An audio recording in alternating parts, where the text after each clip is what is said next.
நாங்கள் இனவாதம் பேசவில்லை.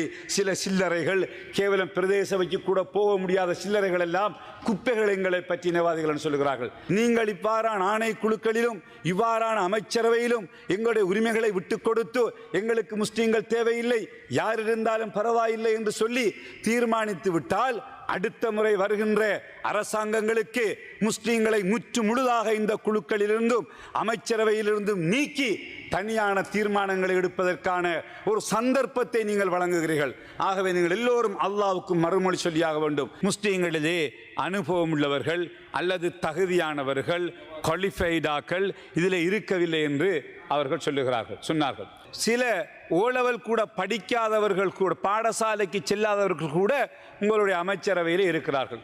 அதே போன்று ஏலவல் பரீட்சை எழுதாதவர்கள் பலர் இருக்கிறார்கள்.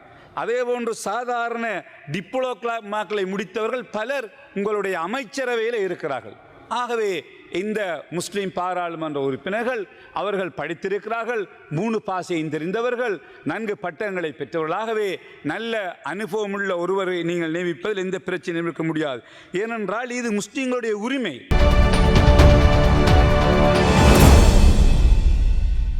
இந்த விவாதத்திலே கலந்து மிகவும் சந்தோஷம் அடைகின்றேன். குறிப்பாக முஸ்லிம் சமூகத்தினுடைய முக்கியமான சில விடயங்கள் தொடர்பாக சபையில் நான் பேசலாம் என்று நினைக்கின்றேன். இந்த நாடு சுதந்திரம் அடைந்தது முதல் இந்த நாட்டிலே 1947ஆம் ஆண்டு முதலாவது அமைச்சரவை ஹானரபிள் டிஎஸ் சேனநாயக் அவர்கள் தலைமையில் அமைந்தபோது 14 அமைச்சர்களை கொண்ட அந்த அமைச்சிலே மர்ஹூம் டாக்டர் டிபி ஜாயா அவர்கள் முதலாவது அமைச்சராக இருந்தார்கள். அதனைத் தொடர்ந்து 1952ஆம் ஆண்டிலே ஹானரபிள் டட்லி சேனநாயக் அவர்களுடைய அமைச்சரவையிலே மர்ஹூம் டாக்டர் MCM கலீல் அவர்கள் அமைச்சராக இருந்தார்கள். அதேபோன்று 1956ஆம் ஆண்டு SWRD பண்டாரநாயக் அவர்களுடைய ஆட்சியிலே மர்ஹூம் CAS மரைக்கார் அவர்கள் முக்கியமான கேபினட் மினிஸ்டராக இருந்தார்கள். அதேபோன்று தொடர்ந்து வந்து 1970ஆம் ஆண்டு ஸ்ரீமாவோ பண்டாரநாயக் அம்மையாருடைய ஆட்சியிலே மர்ஹூம் அல்ஹாஜ் டாக்டர் பதியுதீன் அவர்கள் அமைச்சராக இருந்தார்கள். இப்படி கடந்த 80 ஆண்டுகளாக 47ஆம் ஆண்டு தொடக்கம் 80 ஆண்டுகளாக 24ஆம் ஆண்டு வரையும் ஒவ்வொரு அமைச்சரவையிலும் ஒருவர் இருவர் சில சந்தர்ப்பங்களில் 5 பேர் அமைச்சர்களாக இருந்திருக்கிறார்கள். ஆனால் கடந்த அனுரகுமார திசாநாயக் அவர்கள் ஜனாதிபதி பதவியேற்று அவருடைய அரசாங்கம் அமைத்ததன் பின்னர் அந்த அமைச்சரவையிலே ஒரு முஸ்லீம் ஒரு நபர் கூட அமைச்சராக நியமிக்கப்படவில்லை. இந்த விடயங்களை பற்றி நாங்கள் பேசிய போதெல்லாம் எங்களுக்கு சொல்லப்பட்ட பதில், முஸ்லீம்களிலே அனுபவம் உள்ளவர்கள் அல்லது தகுதியானவர்கள் குவாலிஃபைடாக்கள் இதில் இருக்கவில்லை என்று அவர்கள் சொன்னார்கள். கௌரவ பிரதிசபாநாயகர் அவர்களே, இந்த சபைக்கு தலைமை தாங்கிக் கொண்டிருக்கின்ற நீங்கள் ஒரு MBBS டாக்டர் ரிஸ்வி சாலி, நீங்கள் மிகச்சிறந்த ஒரு அரசியல் பின்னணியை கொண்ட ஒருவர், நீண்ட காலமாக இந்த JVP கட்சியில் அங்கத்தவராக இருந்த ஒருவர். அதே போன்றுதான் ஒரு வைத்தியர் நீங்கள் மிகச்சிறந்த ஒரு வைத்திய நிபுணர். அதே போன்று பொறியியலாளர் அக்ரம் அவர்கள் ஒரு BSc என்ஜினியர், மொரட்டுவல் பல்கலைக்கழகத்திலே படித்த ஒரு என்ஜினியர், நல்ல அனுபவம் உள்ள ஒருவர். அதே போன்றுதான் எங்களுடைய கௌரவ டிப்யூட்டி மினிஸ்டர் முனீர் முலஃபர் அவர்களும் ஒரு கிராஜுவேட் BSc ஒரு BA பட்டதாரி அவர்கள். அதே போன்று ஹானரபிள் ஆதம் பாவா எங்களுடைய பாராளுமன்ற உறுப்பினர் ஒரு BSc சயின்ஸ் கிராஜுவேட் டீச்சர் அவர்.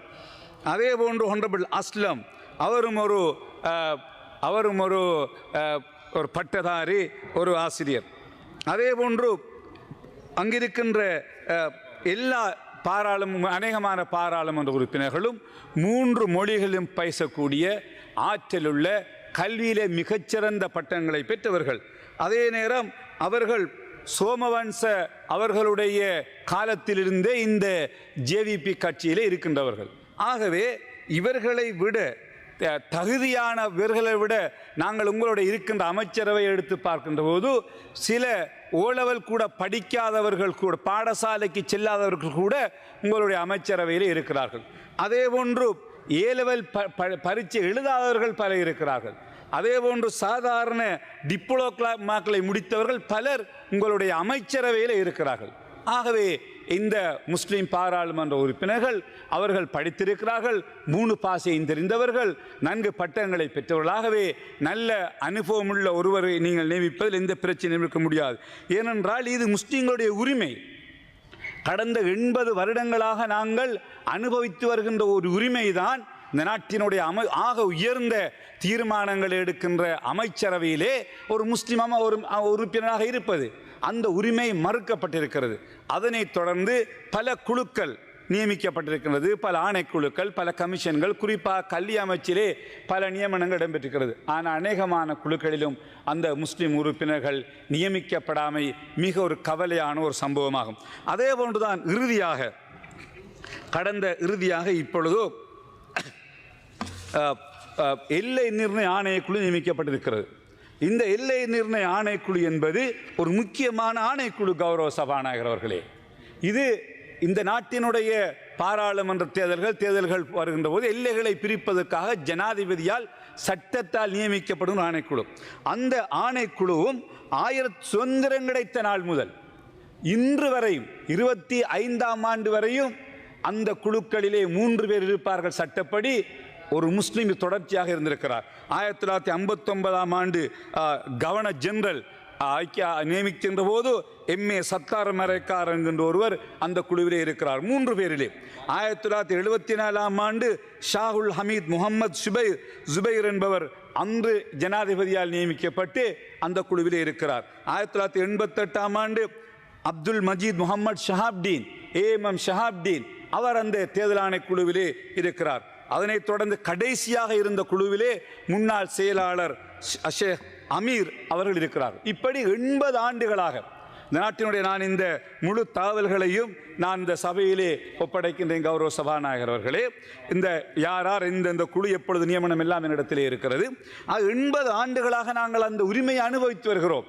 அந்த எல்லை நிர்ணய ஆணைக்குழுவிலே ஒரு முஸ்லீம் ஒருவர் தொடர்ச்சியாக நியமிக்கப்பட்டு வந்திருக்கிறார்.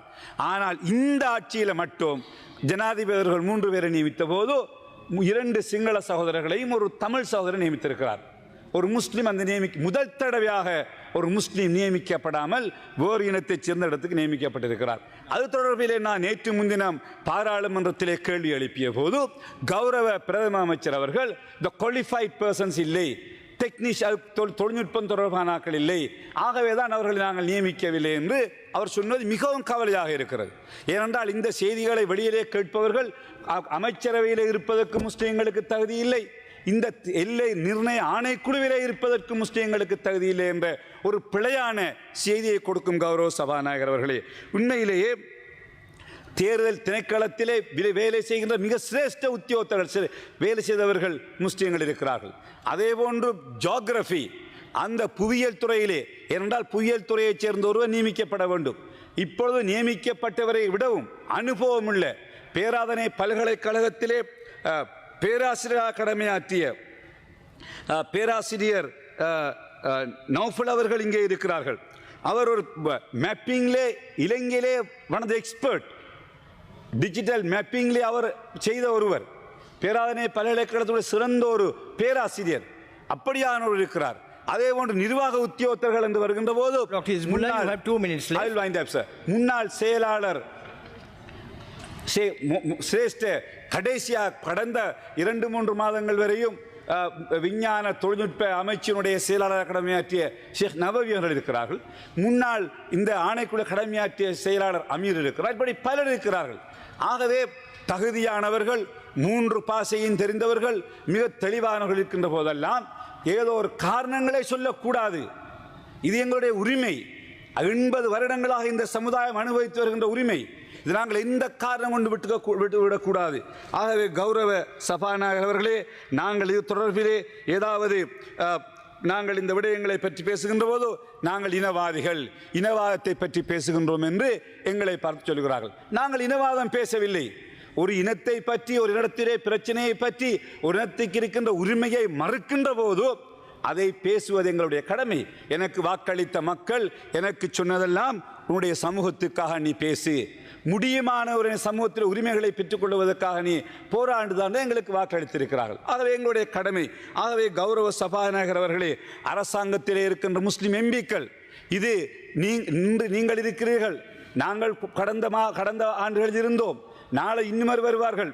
ஆனால் நீங்கள் இவ்வாறான ஆணைக்குழுக்களிலும் இவ்வாறான அமைச்சரவையிலும் எங்களுடைய உரிமைகளை விட்டு கொடுத்து எங்களுக்கு முஸ்லீம்கள் தேவையில்லை, யார் இருந்தாலும் பரவாயில்லை என்று சொல்லி தீர்மானித்து விட்டால் அடுத்த முறை வருகின்ற அரசாங்கங்களுக்கு முஸ்லீம்களை முற்று முழுதாக இந்த குழுக்களிலிருந்தும் அமைச்சரவையிலிருந்தும் நீக்கி தனியான தீர்மானங்களை எடுப்பதற்கான ஒரு சந்தர்ப்பத்தை நீங்கள் வழங்குகிறீர்கள். ஆகவே நீங்கள் எல்லோரும் அல்லாஹ்வுக்கு மறுமொழி சொல்லியாக வேண்டும். உங்கள் மீது இருக்கின்ற மிகப்பெரிய கடமை எங்களுடைய சமூகத்தில் கிடைக்க வேண்டிய உரிமைகளை பெற்றுக் கொடுக்க வேண்டிய எங்களுடைய மூதாதையர்கள், எங்களுடைய அறிஞர் சித்திரப்பை, TB Jayah, doctor MCM Kaleel, doctor பதீதி மஹமூத், சர் ராசிக் ஃபரீத் போன்ற எங்களுடைய அட்வொகேட் அப்துல் காதர் போன்ற எங்களுடைய தலைவர்கள், மூத்த தலைவர்கள் போராடி பெற்று தந்த உரிமை. ஒரு தொப்பியை போட்டுக்கொண்டு நீதிமன்றத்துக்கு சென்ற போது துருக்கு தொப்பியுடன் கோர்ட்டுக்கு வரக்கூடாது என்று சொன்னபோதுதான் அட்வொகேட் அப்துல் காதர் மிகப்பெரிய போராட்டத்தை செய்து ஒரு தொப்பி போடுகின்ற உரிமையை கூட அவர் எங்களுக்கு பெற்று தந்தார். ஆகவே கௌரவ பிரதி சபாநாயகர் அவர்களே, கௌரவ பாராளுமன்ற உறுப்பினர்கள் இந்த விடத்திலே கவனம் செலுத்த வேண்டும். யாரும் ஆட்சி செய்யலாம், ஆனால் எங்களுடைய பிரதிநிதித்துவத்தையும் எங்களுடைய உரிமைகளையும் பாதுகாப்பது எங்களுடைய கடமையாகும். நாங்கள் இனவாதம் பேசவில்லை. சில சில்லறைகள், கேவலம் பிரதேச சபைக்கு கூட போக முடியாத சில்லறைகள் எல்லாம் குப்பைகள் எங்களை பற்றி இனவாதிகள் சொல்கிறார்கள். எங்களுடைய உரிமை, எங்களுடைய சமூகத்தினுடைய பிரச்சனைகளை பற்றி பேசுவது எங்களுடைய கடமை. அந்த அடிப்படை நாங்கள் பேசிக் கொண்டிருக்கிறோம். ஆகவே கௌரவ சபாநாயகர் அவர்களே, இந்த விடயத்திலே கௌரவ முஸ்லிம் பாராளுமன்ற உறுப்பினர்கள், அரசாங்கத்திலே இருக்கின்ற பாராளுமன்ற உறுப்பினர்கள் ஜனாதிபதியோடு பிரதமரோடு அரசாங்கத்தோடு பேசி எங்களுடைய உரிமைகள் நிலைநாட்டப்படுவதை எந்த ஒரு சூழ்நிலையிலும் எந்த காரணங்களை சொல்லியும் எங்களுக்கு வழங்கப்பட்ட உரிமைகளை இல்லாமலாக்குவதற்கு உதவி செய்யக்கூடாது என்று கேட்டு விடைபெறுகிறேன். நன்றி. Honorable Vasantha Piyadis, sir, you have 10 minutes. சுவிட்சர்லாந்தில் வீடு வாங்க போறீங்க, இல்லை ஆல்ரெடி உங்களுக்கு அங்கே வீடு இருக்குன்னா இந்த வீடியோ உங்களுக்காக தான். ஸோ ஸ்கிப் பண்ணாமல் ஃபுல்லாக பாருங்கள்.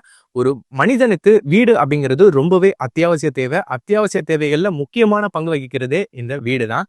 ஸோ அப்படி வீடு வாங்குறது, விற்கிறது, இது சம்மந்தமாக உங்களுக்கு இருக்கிற நிறைய ப்ராப்ளத்துக்கு சொல்யூஷன் தர ஒரே இடம் தான் உங்கள் செல்வாசக். Your future our vision. இப்போ சுவிட்சர்லாந்தில் வீட்டோட வட்டி விகிதத்தில் நல்ல மாற்றம் வந்திருக்கு, நிறைய குறைஞ்சிருக்கு. ஸோ நீங்கள் ஏதாவது அக்ரிமெண்ட் போட்டு வச்சிருக்கீங்கன்னா இப்போவே அதை ரெனிவல் பண்ணி மாற்றி வச்சுக்கிட்டிங்கன்னா உங்களுக்கு நிறைய ப்ராஃபிட்ஸ் இருக்கும். ஸோ இது சம்மந்தமாக உங்களுக்கு ஏதாவது அப்டேட்ஸ் வேணும், இந்த மாற்றத்தில் உங்களுக்கு ஏதாவது டவுட் இருக்குது அப்படின்னா மறக்காம ஸ்கிரீனில் தெரிய நம்பருக்கு கால் பண்ணுங்கள். சுவிட்சர்லாந்தில் நீங்கள் வீடு வாங்கணும், இல்லை வீடு விற்கணும், அந்த மாதிரி ஏதாவது உங்களுக்கு தேவைகள் இருந்தால் மறக்காம எங்களை காண்டாக்ட் பண்ணுங்க. உங்களோட எல்லா தேவைகளையும் உங்க ஃபேமிலியில ஒரு மெம்பரா இருந்து நாங்க பார்த்து பண்ணி கொடுப்போம். இது உங்கள் செல்வாசக். இச்செய்திகளுக்கு பிரதான அனுசரணை செல்வாசோக் இமோபிலியன், சுவிஸ் நாட்டில் முன்னணி நிறுவனம். தொடர்புகளுக்கு 07951464428. வீடு வாங்க, வீடு கட்ட, வீடு திருத்த மற்றும் வீட்டுக்கடன். Your future our vision. இது போன்ற மேலும் பல முக்கிய சுவாரஸ்யமான செய்திகளை அறிந்து கொள்ள லங்காஃபோ யூடியூப் சேனலை சப்ஸ்கிரைப் பண்ணுங்கள். எமது செய்திகள் உடனடியாக கிடைக்க பெல் பட்டனை அழுத்துங்கள். அத்தோடு எமது செய்திகளை மற்றவர்களும் பார்வையிட ஷேர் செய்யுங்கள். நன்றி.